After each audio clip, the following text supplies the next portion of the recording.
Hello students, मैं अंकुर बबेले आप सभी का स्वागत करता हूं मैग्नेट ब्रेन्स हिंदी पर। मैग्नेट ब्रेन्स हिंदी एक ऐसा प्लेटफॉर्म है जहां हिंदी माध्यम की कक्षा 6 से लेकर कक्षा 12वीं तक का संपूर्ण पाठ्यक्रम बिल्कुल निःशुल्क कराया जाता है। हम एक दो चैप्टर पढ़ाने के बाद सब्सक्रिप्शन के लिए प्रेशर नहीं डालते कि आपको पैसे देकर दूसरे वीडियो खरीदने हो। हमारे लिए निःशुल्क का मतलब बिल्कुल निःशुल्क है। आपको हर एक क्लास के टॉपिक वाइज, चैप्टर वाइज सभी वीडियो एकदम निःशुल्क मैग्नेट ब्रेन्स हिंदी पर उपलब्ध होंगे। चलिए हम देखते हैं कि इस वीडियो के माध्यम से हम क्या देखने वाले हैं। अब इस वीडियो के माध्यम से हम देखने वाले हैं कि आध्यात्मिक खनिज और चट्टानी खनिज। हम इसके पहले क्या क्या पढ़ चुके हैं, तो हमने लौह खनिज पढ़ लिया है और अलौह खनिज पढ़ लिया है। तो इसमें हम देखने वाले हैं कि आध्यात्मिक खनिज क्या है। तो अब पहली चीज तो क्या है कि आध्यात्मिक क्या है और चट्टानी क्या है ना। पहले तो हम नाम से जानने की कोशिश कर लें। आध्यात्मिक का मतलब है कि ऐसे खनिज जिनसे हमें कोई धातु प्राप्त नहीं होती है, उनको क्या कहते हैं? आध्यात्मिक खनिज कहा जाता है। समझ रहे हैं ना बात को। और चट्टानी खनिज क्या है कि जिनसे हमें चट्टान से कोई ऐसा खनिज प्राप्त होता है जिसका हम उपयोग करते हैं किसी खनिज के तौर पर, किसी मिनरल के तौर पर, तो उसको चट्टानी खनिज कहते हैं। तो हम यही देखने वाले हैं कि आध्यात्मिक खनिज कौन से हैं और चट्टानी खनिज कौन से। हम जो खास खास है वो देखने वाले हैं हमारे सिलेबस में क्या क्या है। ठीक, तो क्लियर बात। आध्यात्मिक खनिज क्या है? जिनमें धातु नहीं पाई जाती, धातु के कोई अंश नहीं पाए जाते या जिनसे कोई धातु नहीं निकलती, उसको आध्यात्मिक कहते हैं। चट्टानी क्या है? जो खनिज कुछ चट्टानों के रूप में प्राप्त होते हैं उनको आप चट्टानी खनिज कहते हैं। समझ गए हैं ना बात को। अब चलिए देखते हैं आगे।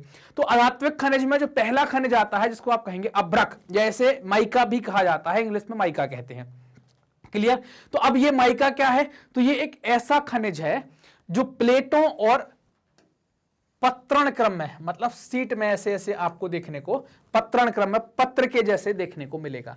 इसको हम कैसे निकालते हैं, इसका विघटन कैसे होता है, तो इसको विपाटन या इसको स्प्लिट कैसे कर सकते हैं, इसका विपाटन कैसे कर सकते हैं, कैसे निकाल सकते हैं, अलग कैसे कर सकते हैं? बहुत आसानी से। कैसे? चादरों के रूप में। मतलब ये इतने बारीक होते हैं कि मान लो अगर हम कुछ सेंटीमीटर की बात करें कि हम 10-15 सेंटीमीटर की मोटाई में अभ्रक को रखने वाले हैं, तो पता चला कि यहां पर 1000 सीट आ गई।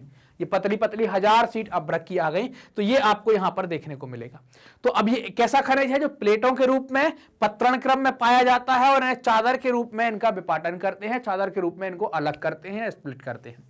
ठीक। अब ये अभ्रक होता कैसा है? तो अभ्रक पारदर्शी भी होता है, काले रंग का भी हो सकता है, हरे रंग का भी हो सकता है, लाल भी हो सकता है, पीले रंग का भी हो सकता है और भूरे रंग का भी हो सकता है। ये किसी भी रंग का हो सकता है जो रंग दिए गए हैं इनमें से। पारदर्शी भी होगा, मतलब आर पार भी देख सकते हैं, हरा, पीला, नीला, काला, इस टाइप का भी ये हो सकता है। तो अब ये है क्या? इसको आपने देखा भी होगा। इसका हम उपयोग क्या करेंगे? तो इसमें अभ्रक के जो गुण देखेंगे, तो पहला गुण तो आप देखेंगे कि परावैद्युत शक्ति होगी। मतलब ये क्या होगा कि ये विद्युत का सुचालक नहीं होगा, बहुत मतलब कुचालक टाइप से है। आप इसमें देखें कि इसमें हाई वोल्टेज के लिए प्रतिरोधिता है, मतलब हाई वोल्टेज भी आएगा तो ये पिघलता नहीं है, जहां का तहां बना रहता है। दूसरी चीज की वोल्टेज को पास नहीं होने देगा। परावैद्युत शक्ति का मतलब क्या है? करंट को एक सिरे से दूसरे सिरे में ना जाने देना। करंट को क्या कर देगा? ये रोक देगा, करंट फ्लो नहीं होगा यहां पर। जबकि अगर हम ये कॉपर का तार लगा दें, यहां पर हम करंट दे दें, तो क्या होगा? ये करंट यहां से फ्लो होकर और आपको यहां झटका लग जाएगा ऐसे, है ना। लेकिन इसमें क्या होगा? अभ्रक आप रखेंगे तो आपको झटका नहीं लगेगा। समझ गए ना बात को। और ये क्या है कि इसका जब उपयोग करते हैं तो ऊर्जा का हास मतलब होता है कि ऊर्जा का कम हो जाना, लॉस होना, ऊर्जा का नुकसान होना। तो वो भी क्या है? उसका गुणांक ऊर्जा का नुकसान भी बहुत कम होता है। अब आप देखो कि ये आपने देखे कहां होंगे, तो आप ये देखो कि ये गिर्रियां आपको दिखाई दे रही है ना, ये ऐसी कुछ, ये कुछ देख पा रहे हैं आपके? नहीं, ये फोटो में ये चीजें दिखाई दे रही हैं, ये आप देख रहे होंगे। तो इनका उपयोग आपने कभी आप देखना, जब आप ये वीडियो देखने के बाद जब आप घर से बाहर निकलें तो घर के बाहर आप तार देखना। कैसे तार? जो बड़े बड़े जिनसे हम लाइट के कनेक्शन लेते हैं बाहर से, जो हाई पावर लाइन गई है या जो इलेक्ट्रिसिटी के तार गए हैं, तो उनको बांधने के लिए, जैसे खंबा आता है ना लोहे का, तो कई बार अपन खंबे से टिक जाते हैं, तो क्या होगा? करंट लग सकता है। तो तार क्या है? वो लोहे खंबे से टच ना हो, तो उसको किससे बांधते हैं? इससे बांधते हैं, आप देखना। और इनका गांव में उपयोग किस में करते हैं? पानी भरने में करने लगते हैं। मिल जाती है तो बोले पानी भरने के लिए गिर्रियां बना ली है ना, या जो भी कहते हैं अलग अलग जगह पर, तो वो गिर्रिया बना ली और उससे पानी खींचना स्टार्ट कर दिया। तो लेकिन ये बेसिकली क्या है आपका, ये गिर्रिया विर्रिया नहीं है, ये क्या है, ये माइका है और इसका उपयोग कहां कर रहे हैं, तार बांधने में, जहां से लाइट का फ्लो होता है ताकि तार क्या हो। अब इसमें क्या होगा कि कई बार आपने देखो 11,000 वोल्टेज या बहुत ज्यादा लाइट की तार जब जाते हैं, ज्यादा लाइट जाएंगे तो ऊर्जा ज्यादा होगी तो पिघल सकता है। तो क्या है ये, क्या है, उच्च वोल्टेज के प्रति प्रतिरोधिता है, मतलब ये पिघलेगा नहीं, उसका प्रतिरोध करता है। दूसरी चीज क्या है, परावैद्युत शक्ति, जब यहां से हम ये गिर्रिया में अपना तार बांध देंगे तो ऐसा नहीं है कि इससे करंट जाके लोहे से खंभे में आ जाए, करंट नहीं जाएगा, वहां से करंट को पास नहीं होने देगी, बहुत ज्यादा इसकी प्रतिरोधकता होती है, ये उसको मना करेगी, रेजिस्टेंस ज्यादा होता है, मना करेगी, बिल्कुल सुचालक नहीं, कुचालक है, ये बिल्कुल कुचालक है, जाने ही नहीं देगी। और क्या है, जब हाई वोल्टेज की लाइन इसमें जुड़ती है तो ये ऊर्जा का मतलब ऊर्जा का ह्रास, मतलब ऐसा नहीं होगा कि अब यहां पर ऊर्जा का लॉस होना स्टार्ट हो जाए, तो ऊर्जा का लॉस भी बहुत कम होता है। तो इनका उपयोग किस में करते हैं, इनके इन गुणों के कारण इसका उपयोग आप किस में देखेंगे, विद्युत के उपकरणों में देखेंगे, विद्युत के उपकरणों में देखेंगे, इलेक्ट्रॉनिक्स उपकरणों में देखेंगे। जैसे आपने देखा होगा कैपेसिटर, देखा है ऐसा, कभी कभी आप देखेंगे जब 11वीं 12वीं में आएंगे तो ऐसा कुछ दो चीजों के सर्किट देखे होंगे आपने, लाइट वाले ऐसे लगे रहते, दो पिन रहते हैं, तो इनमें लाइट जाती है तो उसके ऊपर क्या करते हैं, ये इसकी कोटिंग कर देते हैं। तो क्या होता है कि ये कुचालक भी है, अभी आपने टच भी कर लिया तो भी समस्या नहीं है, किसी दूसरी चीज से टच हो गया तब भी समस्या नहीं है। तो आप ये देख पाते, तो इसके इन गुणों के कारण इसका उपयोग खास तौर से किसमें हो रहा है, ज्यादातर विद्युत में आपको देखने को मिल रहा है। इनके अलावा इलेक्ट्रॉनिक्स उपकरणों में भी, इलेक्ट्रॉनिक्स उद्योगों में भी इसका उपयोग देखने को मिल रहा है। स्पष्ट है ना बात, ये एकदम समझ में आई ना बात की क्या है ये। पढ़ाई पर बिल्कुल ध्यान, मतलब आप पढ़ते रहो, है ना, पढ़ाई तो एकदम रेगुलर रखनी चाहिए, है ना। तो आप ये समझते जाएं, देखते जाएं, ये इसलिए मैं ऐसी फोटो भी ले आता हूं बीच बीच में कि आप ये देखेंगे, ये तो आप देख भी सकते हैं, बाहर निकलेंगे तार में आप देख लेंगे तो आपको समझ में आएगा माइका क्या है। समझ रहे हैं ना बात को। अब अगला क्या है कि इसी खनिज की प्रमुख खदानें क्या कहां कहां पर हैं। तो आप देखेंगे इसके जो निक्षेप हैं, इसका जो जमाव होगा वो छोटा नागपुर पठार के उत्तरी भाग में। तो अब किसी भी चीज का उत्तर कैसे निकालते हैं, तो उत्तर जो होता है, नॉर्थ जो है वो कहां मिलेगा आपको, ऊपर देखने को मिलेगा, और दक्षिण कहां देखने को मिलेगा, नीचे। पूरब कहां देखने को मिलेगा, आपके दाएं हाथ की तरफ, और पश्चिम कहां देखने को मिलेगा, आपके बाएं हाथ की तरफ। अब छोटा नागपुर का पठार क्या है, तो मान लो छोटा नागपुर का पठार ये मिल गया, इस पर अपन ने ये तीर वाली चीज लगा दी, उत्तर, ये दक्षिण, ये पूरब और ये पश्चिम। तो अब ये क्या कह रहे हैं कि छोटा नागपुर के उत्तरी पठार के किनारों पर, मतलब उत्तरी कहां, यहां पर आपको देखने को मिलेगा। तो ये बात समझ गए ना कि उत्तर कैसे निकालेंगे, दक्षिण कैसे निकालेंगे। उत्तर दक्षिण निकालने का सबसे आसान तरीका ये है, ये आपका उत्तर है, ये आपका दक्षिण है,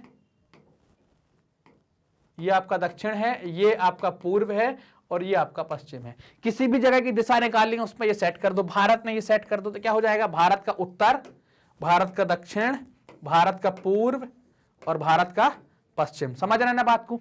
तो ये ऐसे हम निकाल पाए। तो ये क्या कह रहे हैं कि छोटा नागपुर का जो पठार है, छोटा नागपुर के पठार के उत्तरी किनारों पर इसके निक्षेप आपको देखने को मिलते हैं।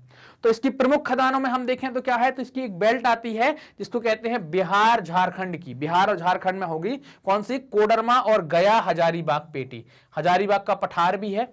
तो आप देखें कोडरमा एक जगह है, गया बिहार में एक जगह है, और हजारीबाग आप बिहार झारखंड के अंदर देखेंगे, खासतौर से ये झारखंड के अंदर देखने को मिलेगा आपको। तो ये एक बेल्ट है, देखो आप ये देख पा रहे होंगे, ये गया है, ये हजारीबाग है और यही कोडरमा आपको देखने को मिलेगा। तो ये वाली बेल्ट में आपको क्या है, ये वाली बेल्ट में आपको क्या देखने को मिल रहा है कि ये बिहार झारखंड वाली बेल्ट है जहां से माइका पर्याप्त मात्रा में निकालते हैं, अभ्रक पर्याप्त मात्रा में निकालते हैं। दूसरा क्या है, राजस्थान। तो राजस्थान में ये अजमेर के आसपास वाला जो इलाका आप देख रहे हैं, यहां पर भी आपको अभ्रक या माइका पर्याप्त मात्रा में यहां से निकाला जाता है या यहां से उत्पादन होता है।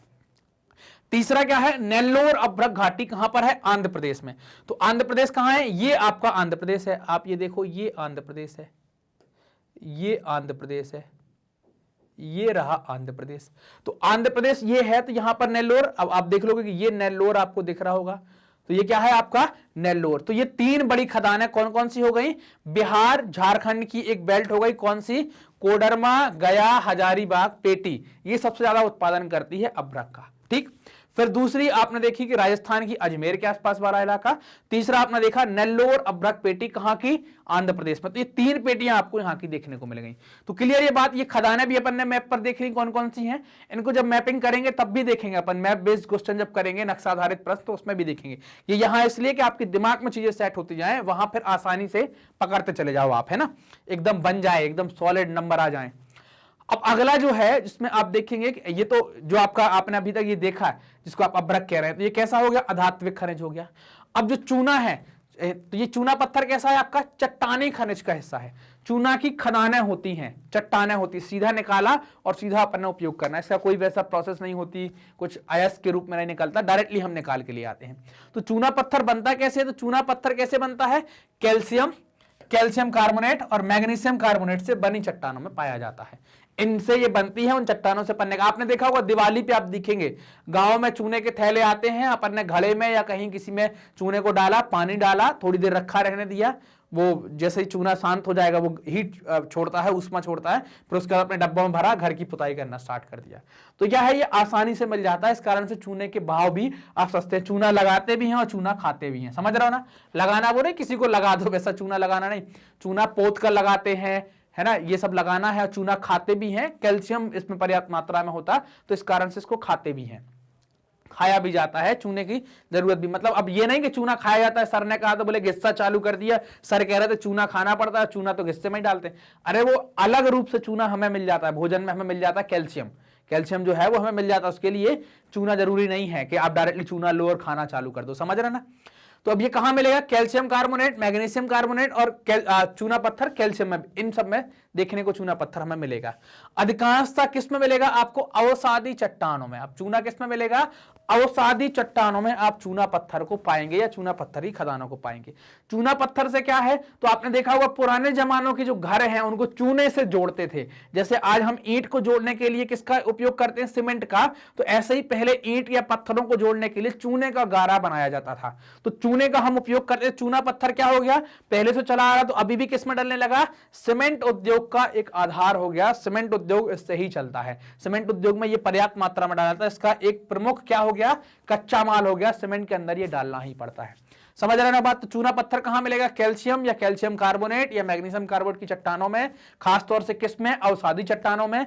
और इसका उपयोग कहां होगा, सीमेंट उद्योग में होगा, सीमेंट उद्योग का ये आधारभूत कच्चा माल है, तो वहां पर इसका पर्याप्त मात्रा में उपयोग करेंगे। अब आप ये मैप देख रहे होंगे, तो इसमें ये 2016-17 का मैप है, आपकी बुक से ही लिया गया है, तो उसमें आप देखें कि किस राज्य से कितना उत्पादन हुआ है। तो चूना उत्पादन करने में राजस्थान के लोग नंबर 1 है, 21% आप यहां पर देख पा रहे होंगे। फिर आप दूसरे नंबर पर देखेंगे मध्य प्रदेश और आंध्र प्रदेश, ये 11-11% के साथ हैं। तीसरे नंबर और चौथे नंबर पर आप देखेंगे कर्नाटक और छत्तीसगढ़, ये 10-10% के साथ हैं। 8% के साथ गुजरात और तमिलनाडु, ये अगले अपने चौथे नंबर पर हैं, और तेलंगाना भी चौथे नंबर पर है। बाकी के स्टेट क्या है, अगले 13% में आपको देखने को मिल रहा है। तो क्लियर है ये बात कि कहां कहां पर कितना कितना पैदा हो रहा है, या पैदा मतलब कितना कितना उत्पादन हो रहा है इसका।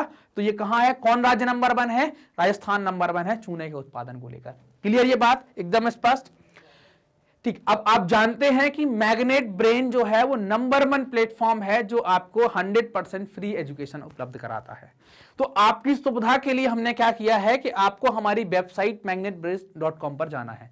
जैसे ही आप magnetbrains.com पर जाएंगे तो ये व्यवस्था आपके लिए की गई है ताकि आप सुगमता से आसानी से वीडियो लेक्चर प्राप्त कर सकें। तो आप जैसे ही magnetbrains.com पर गए, ये वेबसाइट आप डालेंगे, जैसे ही गए तो आपको ये ऐसा एक बोर्ड दिख जाएगा, उस पर आप Hindi medium CBSE state board Hindi medium को क्लिक करेंगे तो आपको सारी क्लासेस की और आपको सारे सब्जेक्ट की वीडियो की प्लेलिस्ट दिख जाएगी। आपको जो भी सब्जेक्ट पढ़ना है उस पर आप क्लिक करेंगे, और क्लिक करने के साथ क्या होगा, जैसे ही आप क्लिक करेंगे तो आपको ये ऐसा एक इंटरफेस दिख जाएगा, मतलब एक ऐसा पेज दिख जाएगा जिसमें आप जाएंगे तो ये आपको क्या हो जाएगा, एक टॉपिक वाइज वीडियो आपको ऐसे देखने को मिल जाएंगे। भाई किसका किसका क्या टॉपिक है, कौन कौन से चैप्टर हो गए हैं, जिसके वीडियो डल गए हैं अरेंज फॉर्मेट में, एकदम सिस्टमेटिक वे में कि कौन सी क्लास है, फिर कौन सा सब्जेक्ट है, उसका कौन सा चैप्टर है, उस चैप्टर के कौन से छोटे छोटे टॉपिक हैं, वो सब आपको इसके अंदर दिख जाएंगे। जैसे ही आप ये क्लिक करेंगे तो आप देखेंगे कि ऐसी ये प्लेलिस्ट खुल जाएगी।